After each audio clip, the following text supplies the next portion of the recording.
Olá, pessoal. Prazer enorme estar aqui com vocês no 8º Congresso Jurídico Online do Complexo de Estudo Renato Saraiva.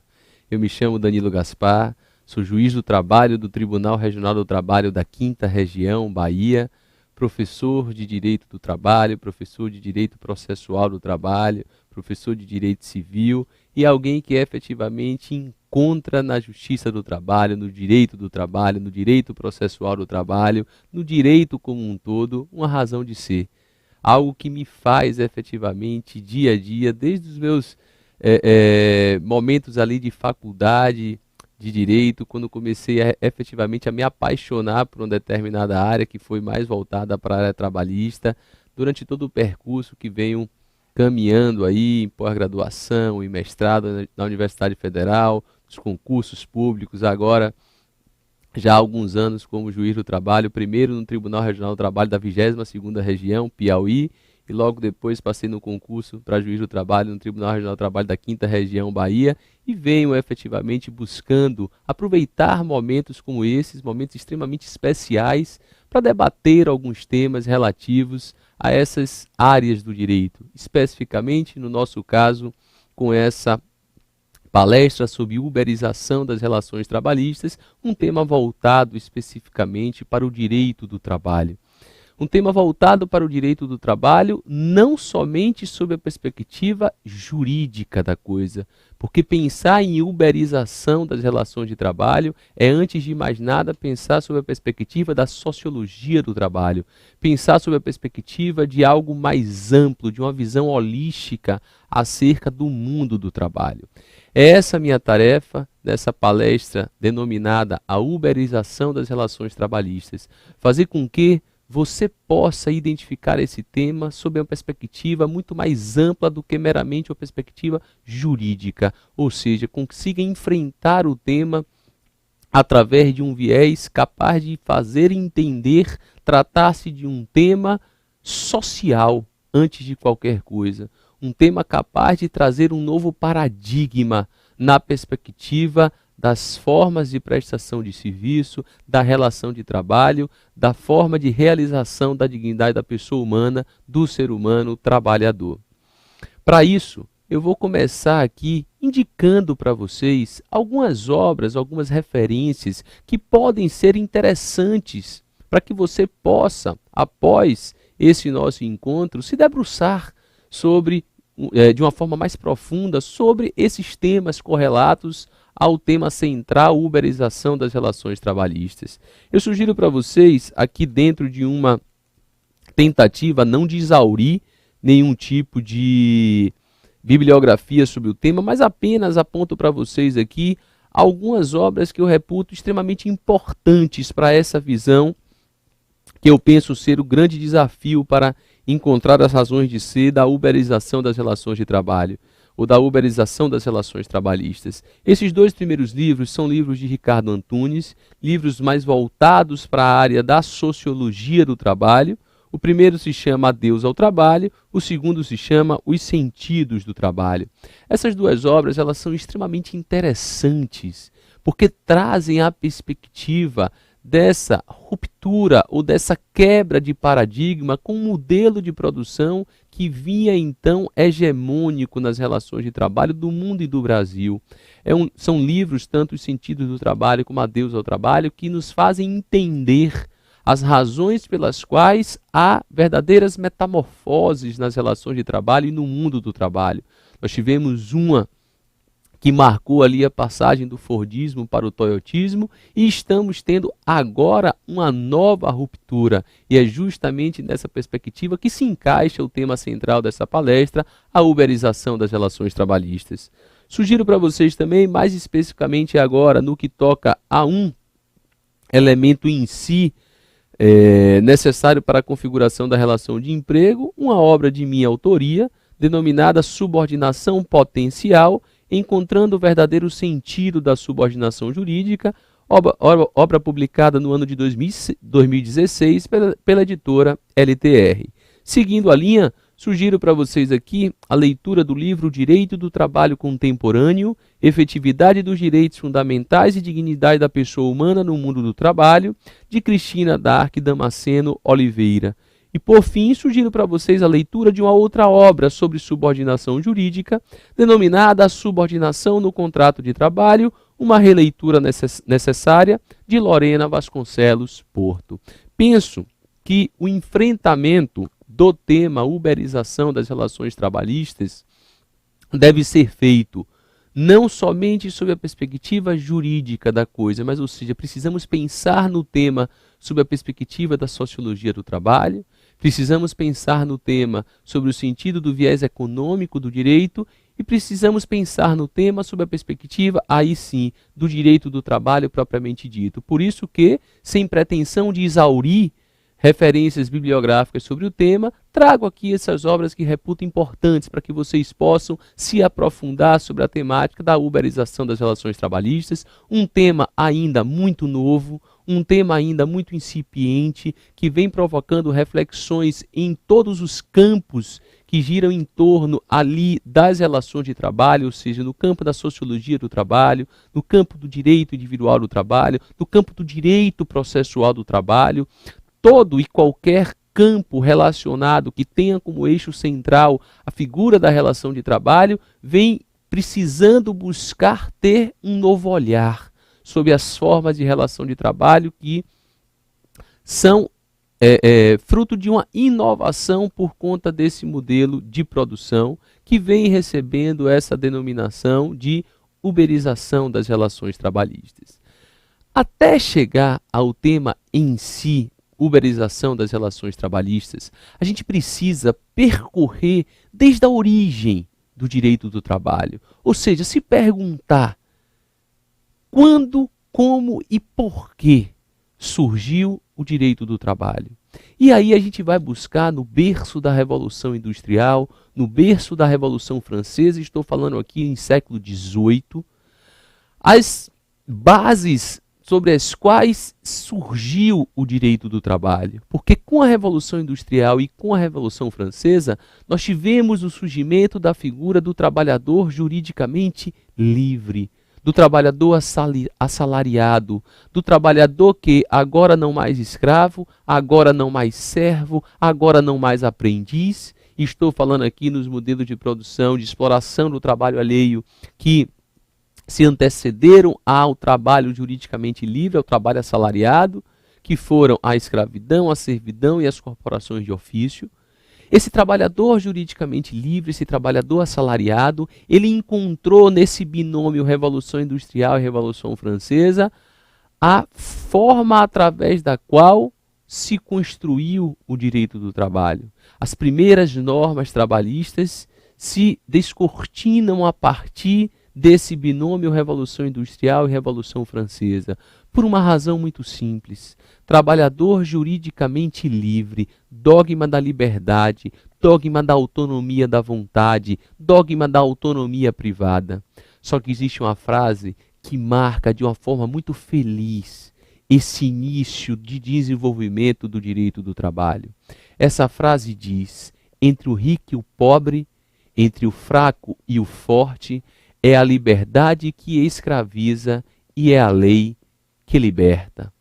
Ou seja, se nós pensarmos sob a perspectiva do trabalho juridicamente livre ou do trabalhador assalariado, nós vamos encontrar nesse berço da Revolução Industrial e da Revolução Francesa um trabalhador que tinha o dogma da liberdade e da autonomia da vontade, mas na prática, essa liberdade o escravizava.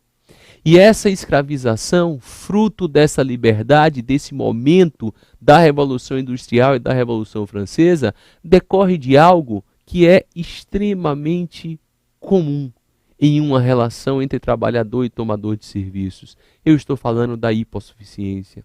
Eu estou falando da desigualdade socioeconômica que existe entre prestador de serviços e tomador de serviços.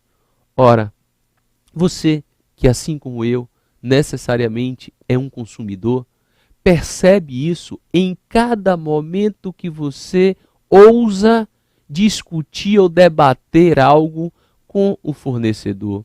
Quando você vai fazer uma contratação de um pacote de internet, quando você vai fazer uma compra de uma passagem aérea, quando você vai exercer aquilo que é lhe oferecido com a liberdade de contratar. Eu, consumidor, você, consumidor, nós sabemos que a nossa liberdade é apenas de aderir, ou seja, a nossa liberdade é apenas de aceitar as condições que são previamente estabelecidas pelo fornecedor, porque entre consumidor e entre fornecedor há uma desigualdade socioeconômica, há uma hipossuficiência que marca toda essa relação. Essa hipossuficiência também existe no campo das relações de trabalho, porque o trabalhador só tem a sua força de trabalho, só tem a sua mão de obra para colocar no mercado de trabalho em troca de um preço. Só que existe uma peculiaridade nessa hipossuficiência que marca o trabalhador em relação ao tomador de serviços. Essa peculiaridade se encontra na natureza alimentar do crédito trabalhista. O trabalho é no modelo capitalista de produção, que é o modelo que existe enquanto modelo econômico do nosso país e praticamente hegemônico no mundo na atualidade. O modelo capitalista de produção tem na fonte de trabalho, tem na prestação de serviços, a principal forma de garantia da subsistência humana. Eu só conheço 3 formas lícitas de garantia da subsistência humana no modelo capitalista de produção. São elas: trabalho, loteria, e loteria que eu digo mesmo, ou seja, ganhar ali, acertar as 6 bolinhas da Mega Sena, é uma forma lícita também de garantia da subsistência, e questões familiares relacionadas à herança, relacionadas a casamento. Não sei se é mais seguro aguardar acertar as 6 bolinhas da Mega Sena, aguardar casar com um príncipe encantado ou com a princesa encantada, ou utilizar-se da força de trabalho para, através dela, garantir a subsistência própria e de sua família. Na verdade, eu tenho certeza absoluta que o caminho, ou o único caminho seguro que nós temos no modelo capitalista de produção é o trabalho, é a força de trabalho e a prestação de serviços. Se você encontrar e conhecer alguma outra forma lícita de garantia da subsistência no âmbito do modelo capitalista de produção, por favor, me ajude, compartilhe comigo, me encontre aí no Instagram, Danilo Gonçalves Gaspar, ou no Facebook, e, por favor, compartilhe comigo essa 4ª forma lícita de garantia da subsistência humana no sistema capitalista de produção, porque eu só conheço essas 3, e entre essas 3, eu não tenho a menor dúvida que é o trabalho a fonte de garantia da subsistência humana por excelência. Essa hipossuficiência, portanto, ela pautou o surgimento daquilo que conhecemos como consciência de classe. A consciência de classe foi algo que surgiu no início dessa Revolução Industrial, dessa Revolução Francesa, em virtude das condições de trabalho às quais eram submetidos os trabalhadores à época. Porque o Estado era um Estado que não fazia nenhum tipo de intervenção nessas relações entre empregado e empregador, sob o dogma da autonomia da vontade. Só que isso entre partes desiguais, lembram da frase que falei no início da nossa palestra?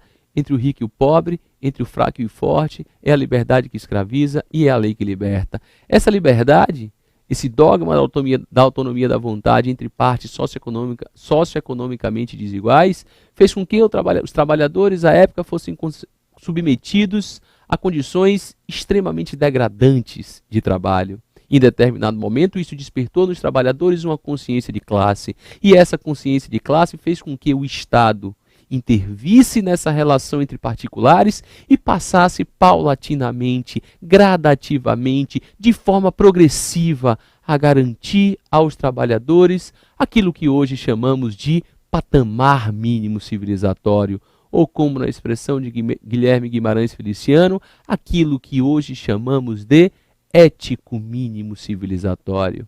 Só que esse patamar mínimo civilizatório, ou esse ético mínimo civilizatório, ele se construiu no âmbito das relações de trabalho, tendo um objeto específico. Quando eu digo objeto específico, eu estou partindo aqui para uma diferença clássica que existe no âmbito do direito do trabalho entre relação de trabalho e relação de emprego.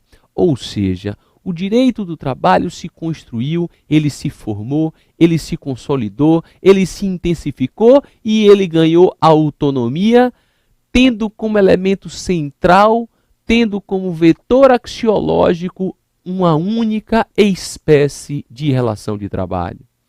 A relação de trabalho é um gênero que abrange qualquer fazer humano. Ou seja, se formos lá para o artigo 114 da Constituição, que trata sobre competência material da Justiça do Trabalho, eu não estou tratando no artigo 114, inciso 1 da Constituição, de direito material, mas sim de competência material para a Justiça do Trabalho processar e julgar as suas causas.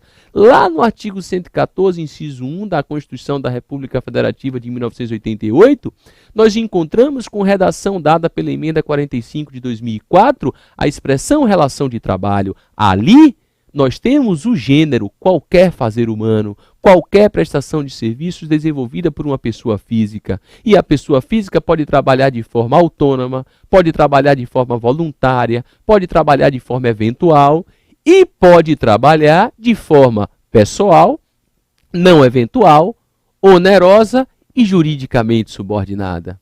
E aí, quando o ser humano trabalhador presta um serviço de forma pessoal, não eventual, onerosa e juridicamente subordinada, nós chegamos aos artigos 2º e 3º da CLT. Artigos que, a partir de uma leitura conjunta, o artigo 2º ao definir empregador e o artigo 3º da CLT ao definir empregado, e a partir de uma leitura conjunta desses dois dispositivos, nós encontramos esses 4 requisitos necessários para a configuração da relação de emprego. Pois bem, mas a relação de emprego é apenas uma espécie de relação de trabalho. É, como disse há pouco, uma relação de trabalho qualificada por 4 requisitos fáticos jurídicos. Qualquer um desses requisitos, se faltar a uma relação de trabalho, não formará uma relação de emprego. Assim é que relação de emprego requer necessariamente a existência de um trabalho pessoal, não eventual, oneroso e juridicamente subordinado.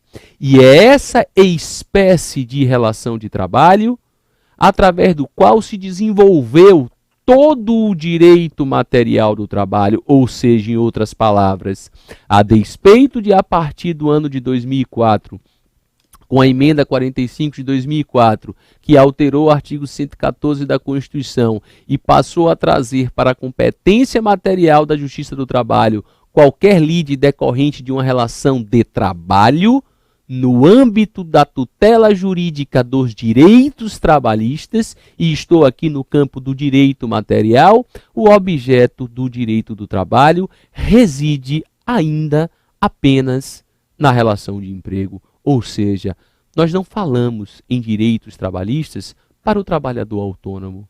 Nós não falamos em direitos trabalhistas para o trabalhador eventual. Nós não falamos em direitos trabalhistas para o trabalhador voluntário. São espécies de relação de trabalho que estão fora da tutela jurídica trabalhista. E estar fora da tutela jurídica trabalhista significa estar fora desse patamar mínimo civilizatório que, ao longo da história do desenvolvimento do direito do trabalho, fez com que nós possamos encontrar no artigo hoje 7º da Constituição, 8º da Constituição e 9º da Constituição, o tripé que compõe os direitos fundamentais trabalhistas do Brasil. O artigo 7º tratando dos direitos individuais fundamentais do trabalho, o artigo 8º tratando dos direitos coletivos fundamentais do trabalho e o artigo 9º tratando do direito fundamental à greve.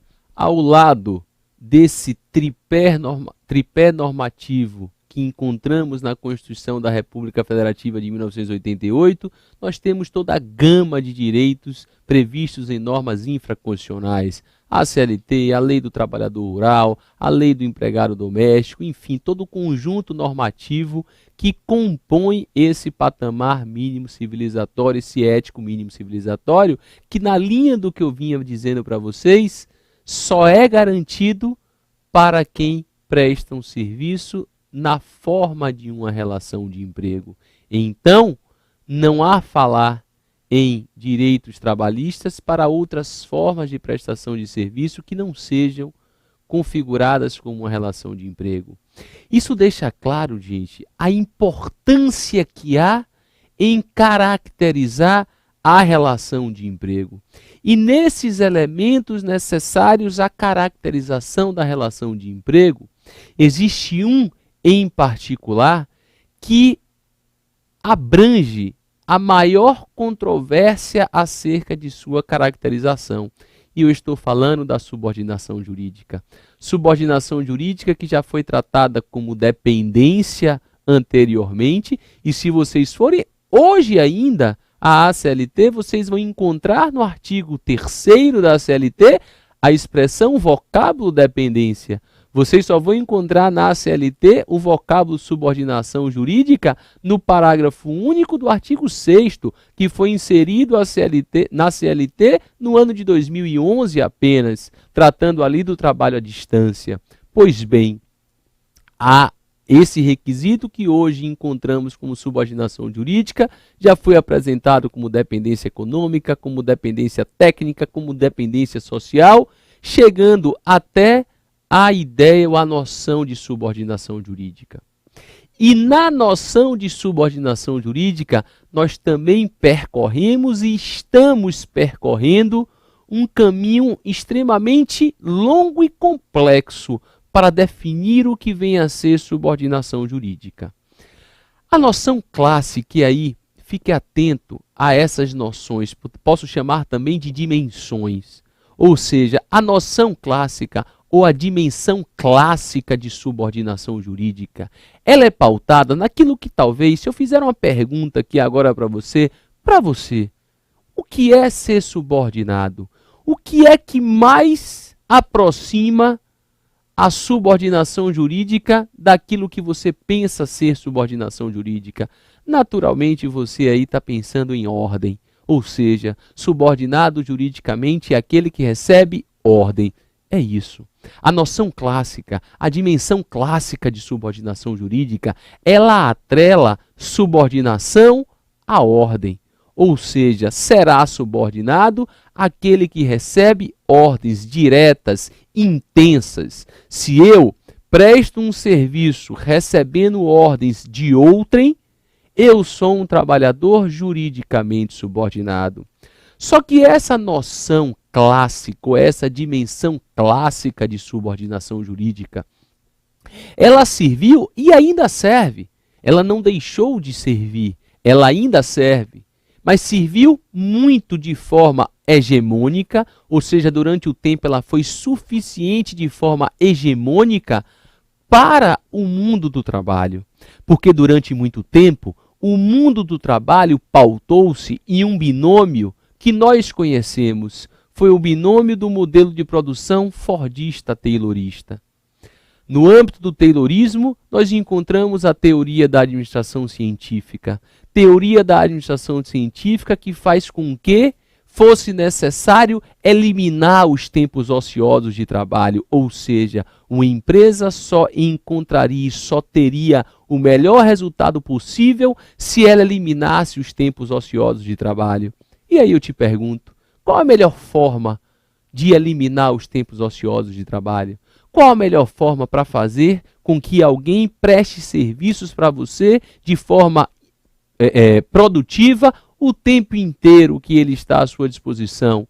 Controlando de forma intensa o seu trabalho, exercendo de forma intensa aquilo que nós conhecemos como poder diretivo. Então, o taylorismo, a partir dessa teoria da administração científica, ele tem como essência a eliminação dos tempos ociosos através do exercício intenso do poder diretivo. E quando o Taylorismo forma o binômio com o Fordismo, e Fordismo que se apresenta à época nessa divisão clássica da linha produtiva, ou seja, essa divisão de trabalho que fazia com que um trabalhador, durante toda a sua jornada, exercesse uma única atividade, exercesse um único ofício, isso fazia com que fosse muito fácil identificar quem era o trabalhador subordinado. Se nós olharmos ainda hoje, porque ainda hoje há empresas do tipo fordistas, tayloristas. O Fordismo, o Taylorismo não acabou enquanto modelo de produção. A única coisa que nós precisamos ficar atentos é que ele não é mais único, ele não é mais hegemônico. Ou seja, no modelo fordista e taylorista de produção, é muito fácil identificar quem é o trabalhador subordinado, porque bastará para nós a noção clássica de subordinação jurídica. Bastará para nós identificar naquele trabalhador que só tem a sua força de trabalho o recebimento de ordens diretas e intensas durante a sua prestação de serviços. Então, pautado no modelo fordista-taylorista de produção, a dicotomia entre trabalhador subordinado e trabalhador autônomo era algo muito claro. Era algo perceptível apenas a partir do recebimento ou não de ordens. Só que o modelo fordista-taylorista de produção, ele, acompanhando a crise do próprio sistema capitalista que tivemos ali nos anos de 1979, 1978, ali na década de 70, ali dos anos 1900, e a gente pode apontar ali 72, 73, com aquelas crises do petróleo, enfim, ali dos anos de 1970 até 1979, quando houve efetivamente uma crise forte do sistema capitalista de produção, a gente encontra o desenvolver de um novo modelo de produção. Era necessário quebrar um paradigma. Toda vez que o sistema entra em colapso, entra em crise, e a noção de crise ela pressupõe que após a crise haja, portanto, uma quebra de paradigma. Quando a gente fala em crise, quando a gente fala em quebra de paradigma, a gente fala em algo novo. E é esse novo que é trazido às relações de trabalho até então pelo modelo toyotista de produção. Fordismo vinculado à fábrica mesmo automobilística da Ford. Toyotismo vinculado à fábrica da Toyota. O toyotismo ele traz uma nova forma de produção. Ele traz uma forma de produção pautada na horizontalização da empresa. Ele traz uma forma de produção pautada na ideia de just-in-time, pautada na ideia de outsourcing, ou seja, nós vamos externalizar a nossa produção. Eu não preciso mais de um contingente imenso de trabalhadores para fabricar o meu automóvel. Eu vou externalizar essa produção. Eu vou usar, portanto, de empresas parceiras, empresas que farão comigo contratos de prestação de serviços e vou apenas no final montar. Ou seja, eu vou contratar com uma empresa a fabricação do pneu, eu vou contratar com a empresa a fabricação do motor, eu vou contratar com outra empresa a pintura e no final eu apenas monto, boto ali minha marca e entrego ao consumidor o produto. Eu não preciso mais, portanto, fazer toda a linha de produção, como era a lógica anterior do Fordismo. O Fordismo ele fazia com que, naquela divisão cartesiana do trabalho, que todos os trabalhadores daquela empresa, a partir dessa divisão de trabalho, do início ao fim, fabricassem aquele automóvel. O toyotismo não. O toyotismo, ou também chamado dionismo, altera de uma forma muito impactante essa forma de produção. E ao impactar a forma de produção, há um impacto direto e imediato nas relações de trabalho. Porque se aquele trabalhador, e vou chamar aqui de trabalhador fordista, era um trabalhador que nós identificávamos de forma muito clara a existência de subordinação, era um trabalhador que ia de manhã para a empresa, batia o seu cartão, colocava a sua farda e estava ali sob a direção e controle intensos do tomador de serviços. O trabalhador toyotista não. O trabalhador toyotista, e uma expressão muito feliz que li pela primeira vez de uma das obras que eu citei para você, da Cristina Dark Damasceno. O trabalhador toyotista internaliza o poder diretivo. É ele agora, trabalhador toyotista, portanto, quem passa a ser, curiosamente, o dono do seu próprio trabalho. É ele que passa a ser, portanto, a pessoa que vai controlar o seu próprio trabalho, mesmo estando a partir de uma série de diretrizes, metas, estruturas organizacionais vinculadas a uma série de padrões por parte do tomador de serviços. Mas o que eu quero que fique bem claro aqui é que passa a ficar muito difícil identificar a subordinação jurídica se ficarmos presos à noção de subordinação jurídica clássica. É nessa linha que surgem para nós novas formas de subordinação jurídica ou novas dimensões de subordinação jurídica. E eu trago aqui para vocês, dentro dessas novas dimensões de subordinação jurídica, primeiro, a subordinação objetiva de Arion Sayão Romita, que é uma subordinação que, como ele diz, gravita em torno da atividade, ou seja, a subordinação objetiva consiste em integração da atividade do trabalhador na organização da empresa mediante um vínculo contratualmente estabelecido, em virtude do qual o empregado aceita a determinação pelo empregador das modalidades de prestação de trabalho. Além da subordinação objetiva, nós temos a subordinação estrutural do ministro Maurício Godinho Delgado. Estrutural é, pois, a subordinação que se manifesta pela inserção do trabalhador na dinâmica do tomador de seus serviços, independentemente de receber ou não suas ordens diretas, mas acolhendo estruturalmente sua dinâmica de organização e funcionamento.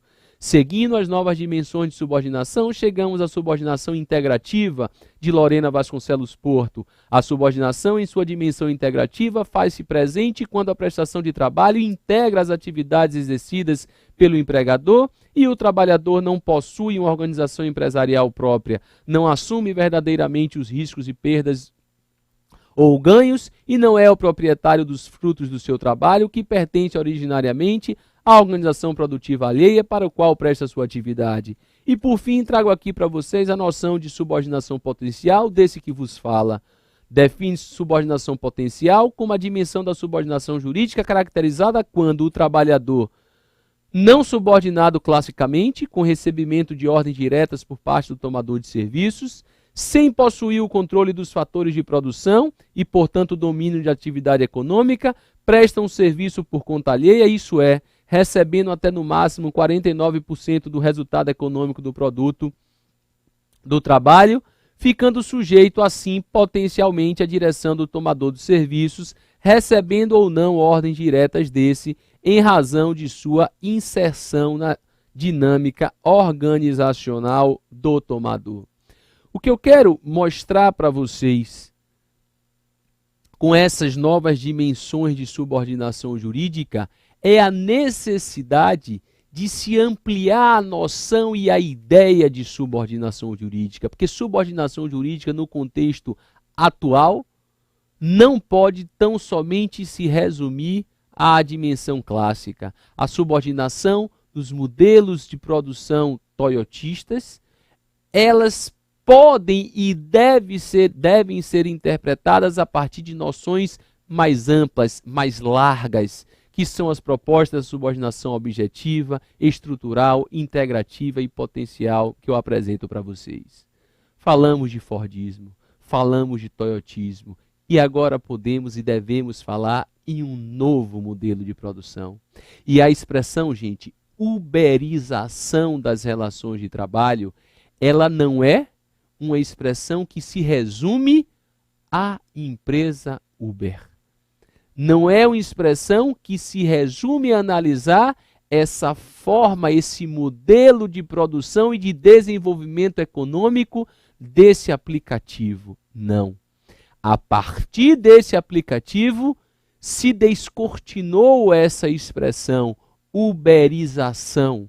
Uberização é uma expressão que está relacionada a todas essas novas formas de exploração do trabalho alheio, todas essas formas de produção que surgem a partir de noções como economia de compartilhamento, como modelo de negócio disruptivo, ou seja, são novas formas de empreender, são novas formas de encarar o mundo do trabalho, são novas formas de encarar os desafios do empreendedorismo. E a partir dessas noções de economia compartilhada ou economia de compartilhamento, a partir das noções de modelos de negócio disruptivos, a partir das noções de empresas aplicativo, nós percebemos que essas formas que nós estávamos acostumados de encarar o trabalho alheio, seja no modelo fordista ou seja no modelo toyotista, nós não vamos conseguir encontrar nessa nova forma de produção. Porque nessa ideia de economia compartilhada, nessa ideia de modelo de produção disruptivo, nessa ideia de empresas aplicativos, nós temos uma passagem que é muito importante que nós tenhamos o cuidado de entender. Eu usei uma expressão para vocês quando falei da passagem do Fordismo para o Toyotismo. Essa expressão é outsourcing. Outsourcing marcou a passagem do Fordismo para o Toyotismo na perspectiva de que o Fordismo ele tratava toda a produção internamente. Era uma empresa, portanto, vertical, que mantinha toda a prestação de serviços dentro da própria empresa. Nas empresas toyotistas, por sua vez, o outsourcing faz com que as empresas externalizem a sua produção, coloquem para fora, outsourcing, a sua produção. E esse colocar para fora encontrou na terceirização a sua grande forma, a sua grande fórmula, a sua grande solução. Ou seja, eu não preciso mais de 1000 funcionários para fabricar um carro. Eu preciso apenas de 10 para montar. E essa conta fecha como? Cadê os outros 990 trabalhadores? Eles estão externalizados. Eles são agora meros prestadores de serviços. Eles são agora terceirizados, porque eu passo a fazer o meu automóvel a partir de contratos de prestação de serviços com outras empresas que vão me entregar, através de seus empregados, aquele resultado que eu preciso. Ok, o outsourcing marcou a passagem do Fordismo para o Toyotismo. Eu digo passagem aqui, mais uma vez, repito, não no sentido de que o Fordismo acabou.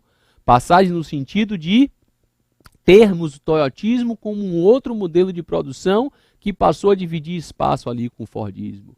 E quando a gente sai do modelo de produção toyotista para esse modelo de produção uberiana, para esse modelo de produção pautada nas empresas aplicativo, nós encontramos uma nova expressão.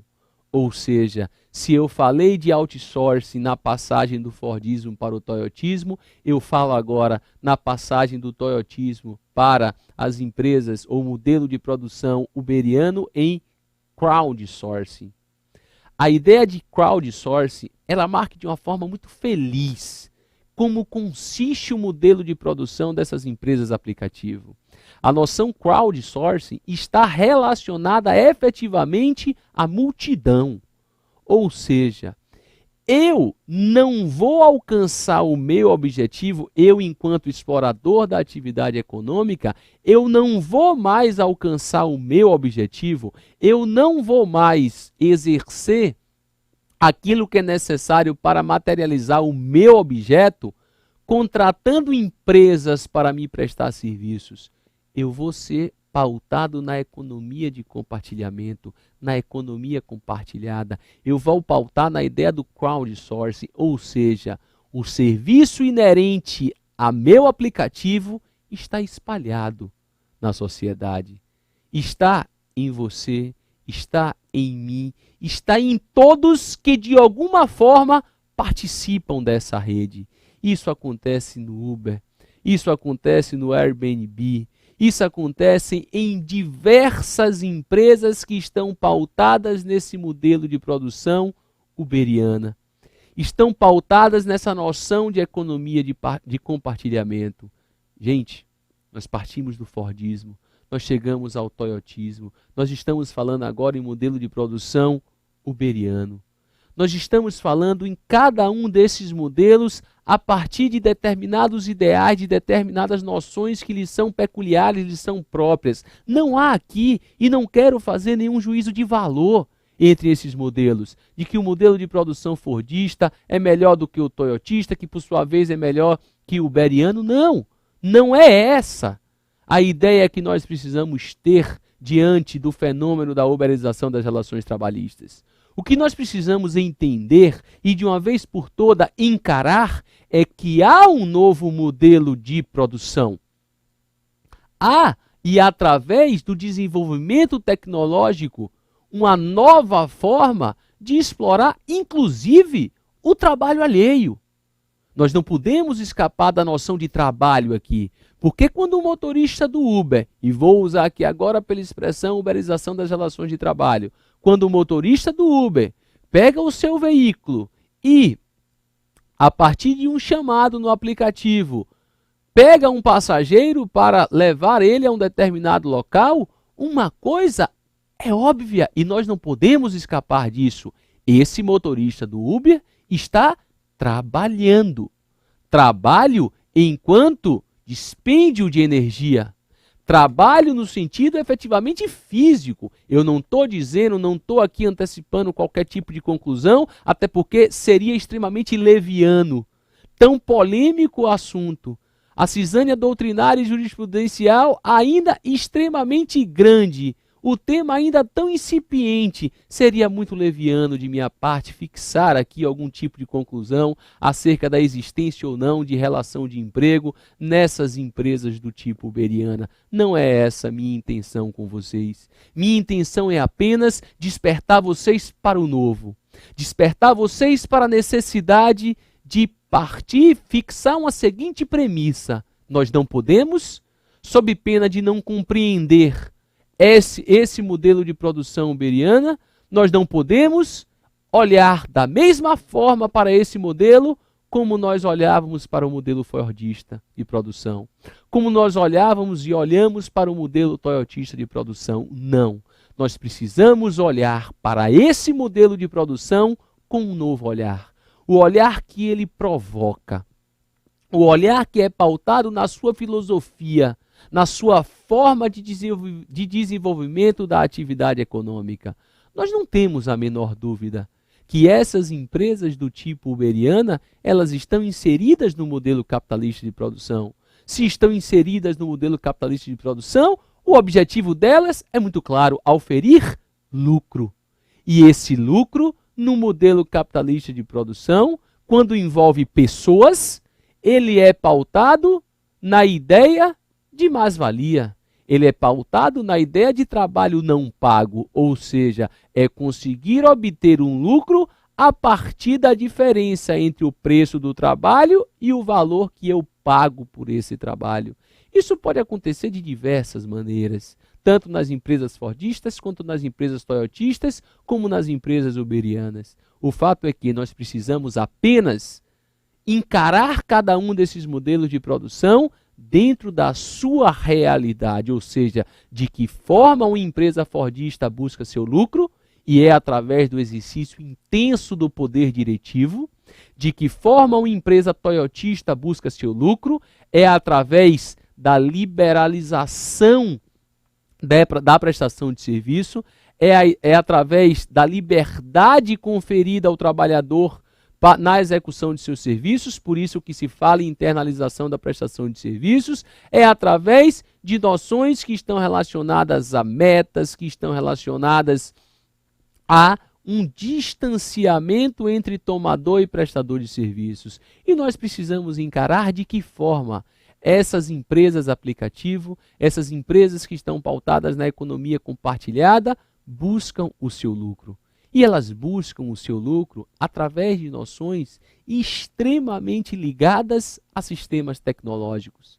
Vai ser muito difícil, gente, você conseguir identificar subordinação entre o motorista do Uber e o aplicativo Uber Se você ficar perguntando se o motorista recebia ordens, quem era o chefe do motorista, se ele tinha meta, e olha que eu estou fazendo perguntas aqui voltadas tanto para o modelo toyotista, quando eu perguntei se ele recebia ordens e se ele tinha chefe, como para o modelo toyotista. Ou seja, perguntas relacionadas tanto ao modelo fordista, quando eu perguntei aqui se ele recebia ordens ou tinha chefe, e quanto perguntas relacionadas ao modelo toyotista, quando eu pergunto aqui se ele tinha metas a bater. A gente tem que buscar os elementos da relação de emprego. Não estou dizendo deve buscar para reconhecer a relação de emprego, não. Não partam da premissa de que o motorista do Uber é empregado do Uber, não. Apenas entendam que é necessário ter um novo olhar para identificar em que consiste essa relação das empresas uberianas. A gente, portanto, precisa encarar os elementos da relação de emprego nas empresas uberianas a partir de suas peculiaridades. Ou seja, a subordinação que o motorista do Uber pode ter em relação ao aplicativo Uber pode ser uma subordinação que está relacionada aos programas, à programação que é pautada, que é feita pelo aplicativo. Porque os usuários, e aí uma grande parte da sociedade que já é usuária dessas empresas aplicativo, dessas economias compartilhadas, percebem o quanto a programação ali é quem dá as regras do jogo. É quem apita para onde vai, quando começa e como termina. Assim é que eu trago para vocês aqui duas decisões, e as decisões sobre as relações que envolvem o motorista do Uber e o aplicativo Uber ainda são extremamente incipientes, porque os casos começaram não há muito tempo a chegar na Justiça do Trabalho. Eu trago, portanto, para vocês aqui uma decisão de primeiro grau e a primeira decisão tomada por Tribunal Regional do Trabalho acerca da relação de emprego ou não entre o motorista e o aplicativo Uber. E trago aqui, inclusive, de forma proposital, duas decisões em sentido diametralmente opostos. Vamos à primeira. A primeira decisão é a decisão já no âmbito de recurso ordinário, ou seja, foi uma decisão já proferida pelo Tribunal Regional do Trabalho, no caso aqui o Tribunal Regional do Trabalho da Terceira Região, Minas Gerais. Vejam de que forma o Tribunal Regional do Trabalho encara essa sistemática do pleito de reconhecimento do vínculo empregatício do motorista com o aplicativo Uber. E aí, nesse particular, eu quero alertar para vocês que a sentença de primeiro grau nesse processo havia reconhecido o vínculo empregatício entre o motorista e o aplicativo Uber. Foi a primeira sentença que nós tivemos no Brasil sobre o tema. E essa sentença, ela foi reformada pelo Tribunal Regional do Trabalho, que, portanto, negou o reconhecimento do vínculo empregatício entre o motorista e o aplicativo Uber, o fazendo sob as seguintes premissas. Em digressão, a sentença indicara a forma de situar a questão tratada nos autos na conjuntura dos sistemas produtivos contemporâneos, fazendo referência ao fenômeno da uberização, como novo e emergente padrão de organização do trabalho a partir dos avanços da tecnologia, sucessor dos modelos fordista e toyotista, com potencial de se generalizar em todos os setores da economia. Firmado na tentativa de autonomização dos contratos de trabalho e na utilização de inovações disruptivas nas formas de produção.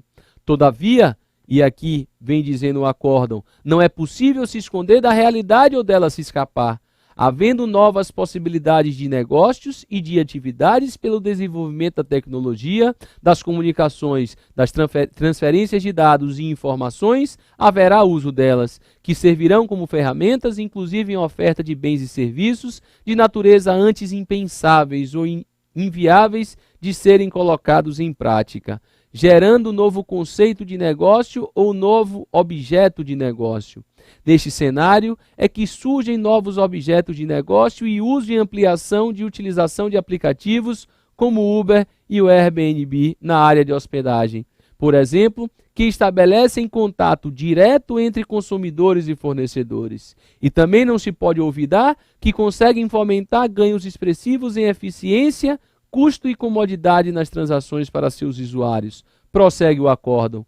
No direito pátrio, caracteriza-se a relação de emprego quando presentes os requisitos do artigo 3º da CLT, exigindo-se para sua configuração a prestação de serviços com pessoalidade, de forma não eventual, onerosa e subordinada. Nesse passo, e ao exame dos fundamentos da sentença recorrida, no que respeita ao primeiro requisito do artigo 3º da CLT, a pessoalidade, distinto da conclusão do julgado. Diversamente do que se entendeu na origem, não há prova da pessoalidade na prestação de serviços, na medida em que o reclamante poderia sim fazer-se substituir por outro motorista que também fosse cadastrado na plataforma. Ou seja, o acórdão, ele, dentro da perspectiva dos requisitos da relação de emprego, ele busca a pessoalidade no modelo de produção uberiano ou uberiana de uma forma clássica. Ele busca a pessoalidade típica do fordismo. Pessoalidade no sentido de não poder fazer-se substituir. Só que é natural, gente. É natural e é próprio do próprio modelo de produção. Desculpe aqui a utilização de forma redundante da expressão próprio. Mas é inerente ao próprio modelo de produção uberiano que o trabalhador, que o motorista, eventualmente, possa se fazer substituir. Porque há um distanciamento provocado pelo próprio aplicativo Uber da figura do motorista. Essa escolha é de quem empreende, não é de quem presta o serviço. A escolha do modelo de produção a ser seguido é de quem empreende. Se nós buscarmos pessoalidade fordista no modelo ou nas formas uberianas de prestação de serviço, certamente nós não iremos encontrar. E aí, voltando aqui ao material, o cadastro dos motoristas, tal como posto na defesa, se dava por questões de segurança, a fim de evitar mau uso da plataforma, etc. No que respeita à não eventualidade, distinto do entendimento de primeiro grau, no sentido de que é a reclamada quem escolhe unilateralmente o condutor responsável e o veículo utilizado, sendo por conseguinte a fornecedora do serviço de transporte. Esse aqui foi um trecho da sentença de primeiro grau. Ora, diz o acórdão, considerando que o objetivo do aplicativo desenvolvido e utilizado pela reclamada é conectar quem necessita da condução com quem fornece transporte, e não existe a escolha por veículo ou seu condutor, acionados quaisquer motoristas disponíveis próximos ao local de trabalho. Ou seja, a não eventualidade aqui foi algo que foi analisado sob a perspectiva de não haver uma vinculação específica de um determinado motorista. Mas não eventualidade, no ordenamento jurídico brasileiro, ela está extremamente vinculada à chamada teoria dos fins do empreendimento ou dos fins da empresa. Ou seja, não eventual é aquele trabalhador que presta um serviço ligado à atividade fim da empresa. E se a atividade fim, aí, me parece que de forma inequívoca, do aplicativo Uber é o serviço de deslocamento, há, portanto, uma não eventualidade presente nessa vinculação à atividade fim. Em relação à subordinação, o acórdão diz o seguinte: a definição de jornada, extenso ou não, na verdade, tempo com a utilização do aplicativo, ficava a critério do próprio autor, que obviamente arcava com os ônus dessa escolha.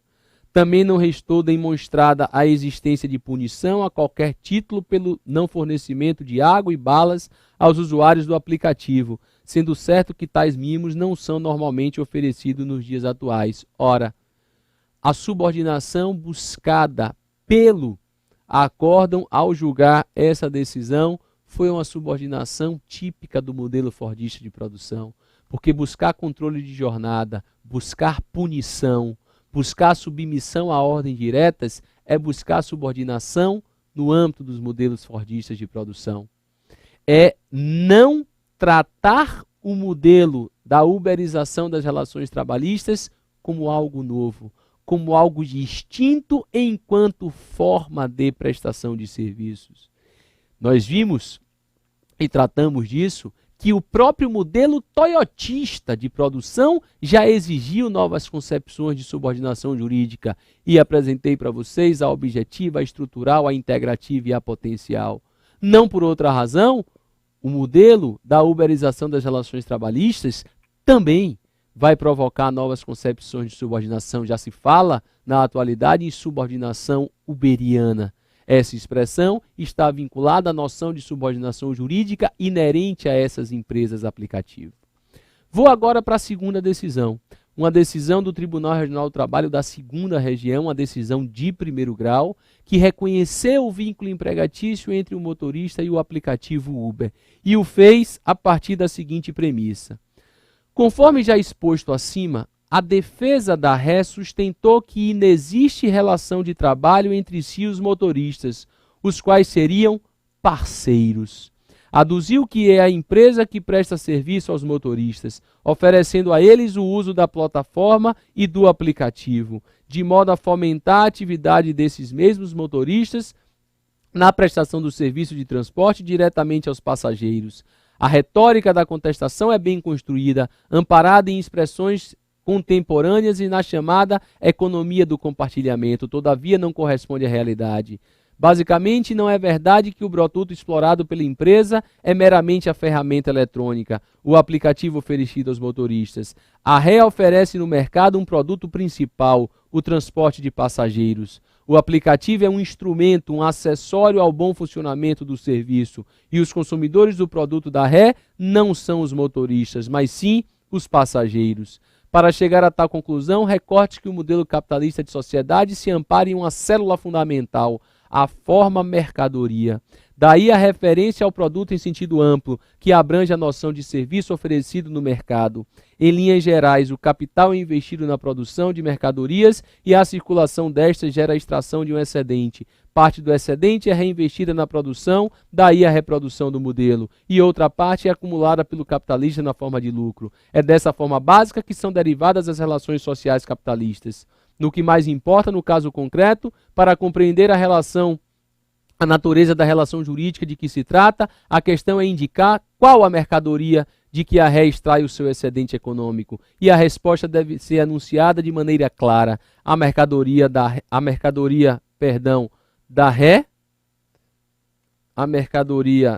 eu tirei aqui do marca-texto, perdão. A mercadoria da ré é o serviço de transporte. Nenhuma dúvida me ocorre quanto a isso. Não é por outra razão que é da ré e não do motorista o poder fundamental de quantificar o valor na circulação da mercadoria. É a ré que fixa o preço do serviço de transporte que o passageiro irá pagar.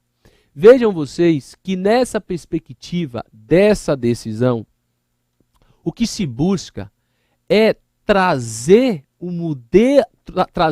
para o modelo de produção uberiano a concepção de que ali há uma nova forma de alcançar algo antigo.